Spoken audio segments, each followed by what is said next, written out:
Good morning, and welcome to the Daily Signal. I'm your host, Remo, and this is Tuesday, June 3rd, 2025. Today, we're tracking some truly significant developments across the globe that are shaping our world in real time. We'll start with breaking news from Eastern Europe, where Russia and Ukraine are meeting following massive new attacks, a development that could signal a major shift in the ongoing conflict. We'll also dive into political upheaval across Europe, from the Netherlands to Poland, as governments face unprecedented challenges. Plus, we have updates on the renewed search for Madeleine McCann, the British toddler who disappeared in Portugal nearly 2 decades ago, and we'll explore how Ukraine's latest drone innovations are literally reshaping modern warfare. From tragic news in Gaza to volcanic ash clouds over Italy, today's stories remind us just how interconnected our world has become. Let's dive in. We begin with potentially groundbreaking news from Eastern Europe. For the first time in months, Russian and Ukrainian representatives are meeting face-to-face following what both sides describe as massive attacks that occurred over the weekend. Now, here's why this matters. These weren't just any attacks. Military analysts are calling them some of the most coordinated strikes we've seen since the conflict began, targeting both civilian infrastructure and military installations. The scale was so significant that it apparently pushed both sides back to the negotiating table. The meetings are taking place at an undisclosed location, and while details remain scarce, sources suggest the discussions are focusing on prisoner exchanges and potential humanitarian corridors. What makes this particularly noteworthy is the timing, coming just weeks after both nations seem to be escalating rather than de-escalating their positions. For families on both sides who've endured years of uncertainty, any movement toward dialogue offers a glimmer of hope. But experts caution that previous diplomatic efforts have stalled quickly, so while this is encouraging news, we'll need to watch how it develops over the coming days. Meanwhile, the political landscape in Europe is experiencing its own earthquake. The Dutch government is teetering on the edge of collapse after Geert Wilders' far-right Party for Freedom dramatically quit the ruling coalition. To understand the significance here, imagine if a key political party in your country's government suddenly walked away from power over fundamental disagreements. That's exactly what's happening in the Netherlands right now. Wilders' party, which had been a crucial part of the governing coalition, cited irreconcilable differences over immigration policy and EU relations. This isn't just Dutch politics, it's a trend we're seeing across Europe. From France to Germany, traditional political alliances are fracturing as populist movements gain momentum. The immediate concern is governance. Without a stable majority, the Netherlands could face months of political paralysis at a time when European unity is crucial for addressing everything from climate change to economic challenges. For ordinary Dutch citizens, this means potential delays in major policy decisions and the very real possibility of new elections within months. Now we turn to devastating news from Gaza, where at least 27 people were killed after Israeli soldiers opened fire near an aid distribution site. This tragic incident highlights the increasingly dangerous conditions for civilians trying to access basic necessities. According to witnesses and humanitarian organizations on the ground, the victims were waiting in line for food and medical supplies when the shooting began. Israeli military officials claim their forces came under attack first, while Palestinian authorities dispute this account, calling it an unprovoked assault on civilians. What makes this story particularly heartbreaking is the context. These were people simply trying to get food and medicine for their families. The aid site was operated by international humanitarian groups who've been working tirelessly to provide basic necessities in increasingly dangerous conditions.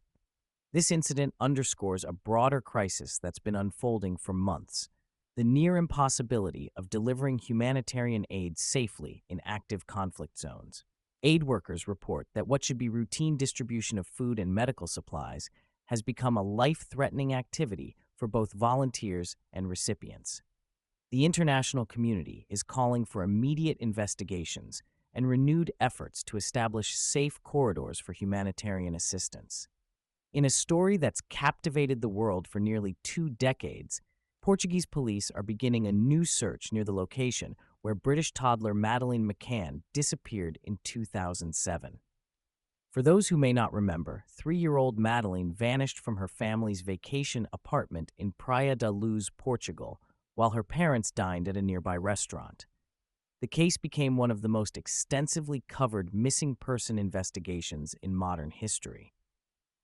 What's different about this search is the technology. Police are now using ground-penetrating radar and advanced forensic techniques that weren't available 18 years ago. They're focusing on areas near the original apartment complex, following what investigators describe as credible new leads that have emerged in recent months. For Madeleine's parents, Kate and Jerry McCann, this represents both hope and renewed anguish. They've never stopped believing their daughter could still be alive, and while previous searches have yielded no concrete answers, they remain cautiously optimistic about these new efforts. The case continues to generate international attention because it represents every parent's worst nightmare, and the possibility of finally getting answers after so many years keeps hope alive for families facing similar tragedies worldwide.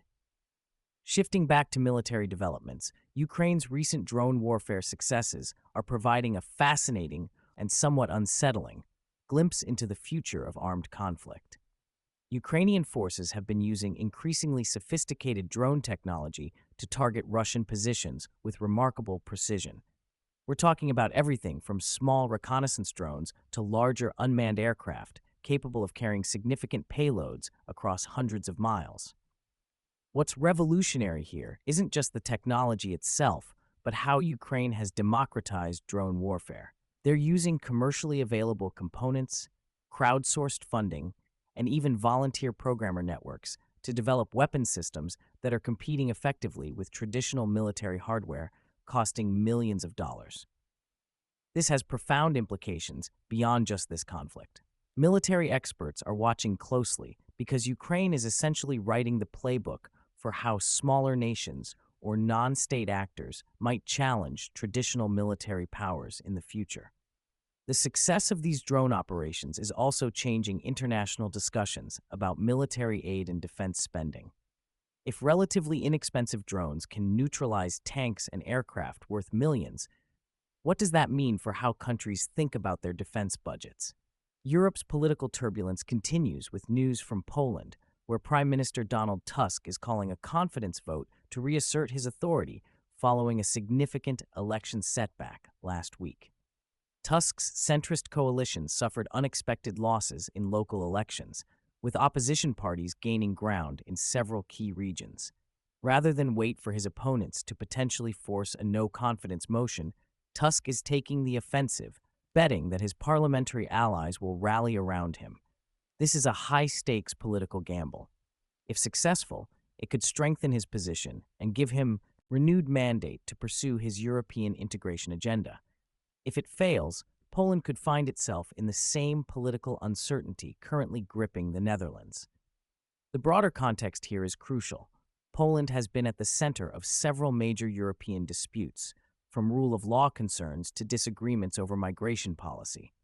Political stability in Warsaw matters not just for Poles, but for the entire European Union's ability to maintain cohesion during challenging times. In Australia, a rather unusual murder trial is capturing headlines as Erin Patterson, accused of killing 3 people with poisonous mushrooms, told the court that she chose exotic mushrooms because they have more flavor. Patterson is charged with serving death cap mushrooms to her former in-laws and their friends at a family lunch, resulting in 3 deaths and 1 person requiring a liver transplant. Her defense centers on claims that the poisoning was accidental. Now, this might sound like something out of a crime novel, but it's highlighting serious questions about food safety and the growing popularity of foraging for wild mushrooms. Death cap mushrooms, which can look similar to edible varieties, are responsible for most mushroom poisoning deaths worldwide. The case has sparked discussions in Australia about better public education regarding mushroom identification, especially as more people take up foraging as a hobby. What seemed like a family gathering turned tragic, reminding us all to be extremely cautious about wild mushrooms. When in doubt, stick to the grocery store. Moving to natural phenomena, Italy's Mount Etna, Europe's largest active volcano, is putting on quite a show this week, spewing massive plumes of ash into the Mediterranean sky. While Etna eruptions are relatively common, the volcano is one of the world's most active. This particular episode is notable for its intensity and the spectacular ash columns reaching heights of over 30,000 feet. For residents of nearby Catania and surrounding areas, this means dealing with ash-covered cars, closed schools, and potential flight disruptions. The good news is that Etna's eruptions are typically not as catastrophically dangerous as those of other volcanoes, since the lava flows are generally predictable. Still, it's a powerful reminder of nature's awesome force and the reality that millions of people worldwide live in the shadows of active volcanoes, balancing the risks with the fertile soils and stunning landscapes these geological giants provide.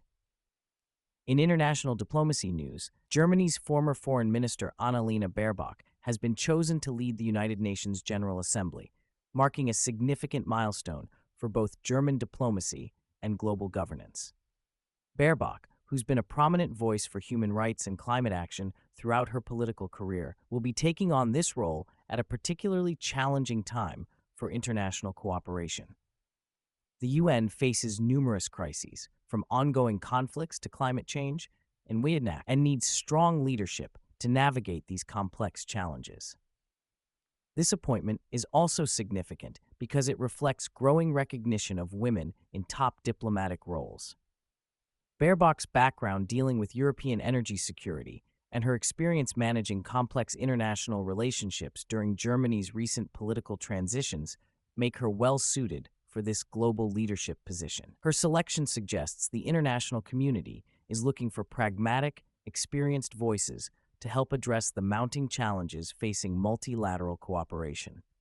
Finally, a quick look at what's dominating British headlines today. Newspapers are focusing on two main stories: Britain being battle-ready, likely referring to military preparedness discussions following recent international tensions, and the renewed search for Madeleine McCann that we discussed earlier. This dual focus reflects the British public's attention span right now, serious concerns about national security and international stability, balanced with enduring interest in long-running human interest stories that have captured the nation's imagination. It's a reminder of how media coverage shapes public discourse, with editors choosing to highlight both immediate security concerns and cases that have maintained emotional resonance for nearly 2 decades. As we wrap up today's Daily Signal, a few themes stand out from these diverse stories from around the world. We're seeing political systems under stress, from the Netherlands to Poland, as traditional alliances face new pressures. Meanwhile, the technology of warfare continues to evolve rapidly, as Ukraine demonstrates how innovation can level playing fields in unexpected ways. Perhaps most importantly, we're reminded that behind every headline are real people, families waiting for news about loved ones, communities dealing with natural disasters, and citizens navigating uncertain political landscapes. That's what makes staying informed so crucial. Understanding these connections helps us make sense of our increasingly complex world. I'm Remo, and this has been the Daily Signal for Tuesday, June 3rd, 2025. Thank you for spending part of your morning with us. We'll be back tomorrow with more stories that matter. Until then, stay curious, stay informed, and stay connected.